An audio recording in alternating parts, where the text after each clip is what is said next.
Greetings, and more greetings to you, good people. My name is DJ Holly, and welcome to Point 5 Creative Studios. Chitubu cha content, chitubu chisingapwi, chitubu chinonwa nemunhu wese, chitubu chakavhenekwa, chikaongororwa nana mazvikokota kunzi aiwaka. Chitubu ichi chine content iri healthy, content yakachena, yakakodzera kunge chikonsumwa nemunhu akaita kunge iwewe. Ndosaka uri panapa muzvara nhasi. So if it's your first time here, dzvanya subscribe button and the notification bell so that you don't miss out on any exciting content uploaded.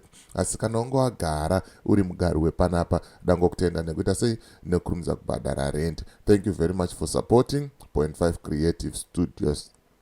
Right. Nyaya ndiri kufambira panapa zuva manje inyaya hombe. Hanzi Zanu PF neANC mukoma nemunin'ina.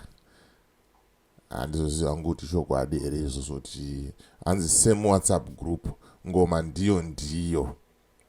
Mukomana angachitaura mashoko makukutu, but rega ndiregedze kutaura zviri kumberi mozongozvionera nekuzvinzwira mega. Ndisandapinda muvidhio iri ndiri kuti izvoni aiwa kamunhu rongeka mukati meupenyu, vhura bank account nereFNB nepassport chete, nyange usina permit, kunyange uri kunyika yauri iyoyo, as long you have a valid passport chete, zvinhu zvako zvaita sei zvarongeka. Handitika saka ndiri kuti bata Michael namba dzake ndo dziri pasi apo. Poza video rino iri wotora namba dziri paflyer idzo wobata Michael.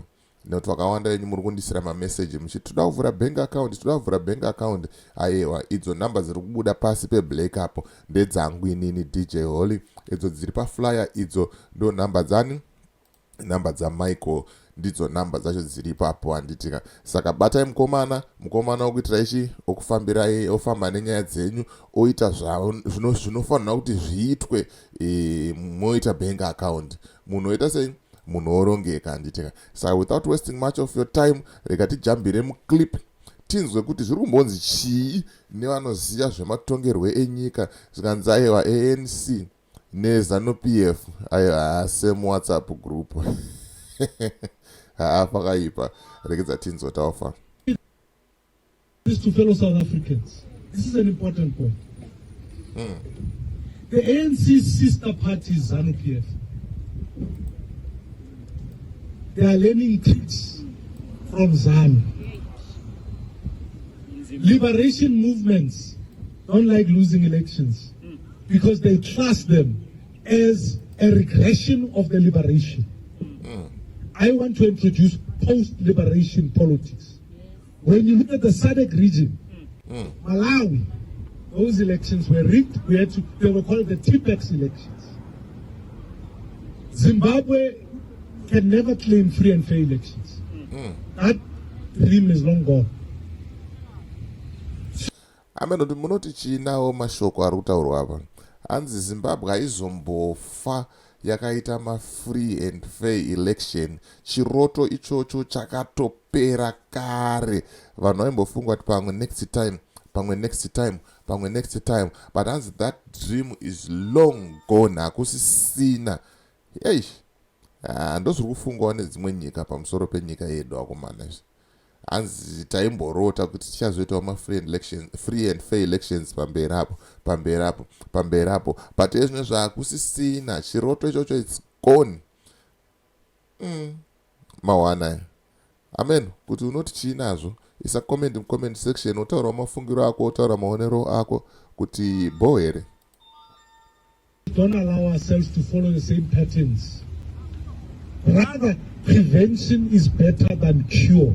Before we have to cure an IC that must be captured and compromised.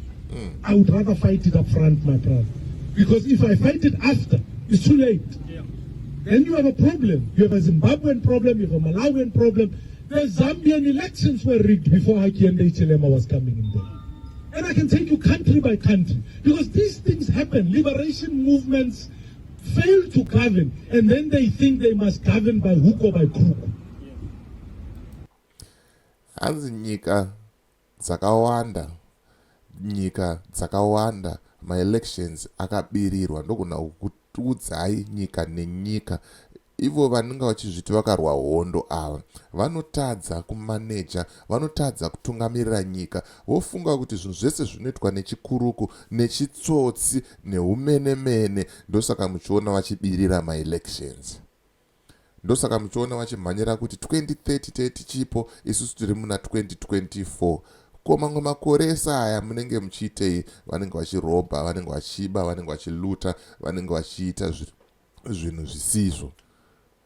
Yei, mashoko makukutu kaari kutaurwa nemukomana uyu, mashoko mahombe, nekuti pakashata, because right now ukada kuona maitikiro ari kuita zvinhu muZimbabwe, maitikiro ari kuita zvinhu kuMalawi, maitikiro ari kuita zvinhu kune dzimwe nyika idzi dzine vanhu vari kuti takarwa hondo, pakashata baba. Wochitarisa development iri kurohwa paZambia baba. PaZambia vari kuenda ende havasi kumira, vari kurovera bhora kumberi. Development yacho wega unonakirwa baba. Right now muZimbabwe, muHarare chaimo, capital city, charge office haina toilet. Handizozivo zvangu, handingotaurawo sezvazviri, handingotaura nyaya semaziro andoita. Let us be clear. South Africa must be vigilant about its democracy. Because democracy isn't always guaranteed with countries and leadership that if they were able to capture the state, my brother, if we don't be vigilant, when they capture the elections, it will be too late. It will be too late. Let's not assume we are special as South Africa. This is an ANC that only Ramaphosa attended Mnangagwa's election. Only him and two others. The rest of Africa said those elections were not free and fair. Ramaphosa was there going. Now I agree. Now if he learns that lesson there, what's to stop him from bringing it to South Africa? Let's not treat him with treated gloves and say Ramaphosa is never going to undermine democracy. Wah, wah, wah, wah. He is a sister and a brother party to Zanu. Let us be vigilant. Democracy is not always guaranteed, especially when you eventually deal with people who are no longer Democrats. Right, mangozvinzwira mega, mazvionera mega, aiwaka, ndo mamiriro akaita zvinhu, ndo zvazvitori chaizvo. Hapana chekuwedzera apa, hapana chekubvisa apa. Hanzi ANC aiwaka vari kutora playbook reZanu PF. Manje zvichazoita sei zvino izvi? ANC yabatana nevarungu, ende varungu kuZanu PF vanonzi vatengese. Vanonzi imhandu. Ameno bhuku racho richazobuda zvakanaka here. Ma1 ndaona zvangu panakidza pamberi apo. Zvikanzi Ramaphosa ndiye yega akanoti ma-elections ekuZimbabwe were free and fair. Vamwe vese vakati aiwa hangasiri free and fair.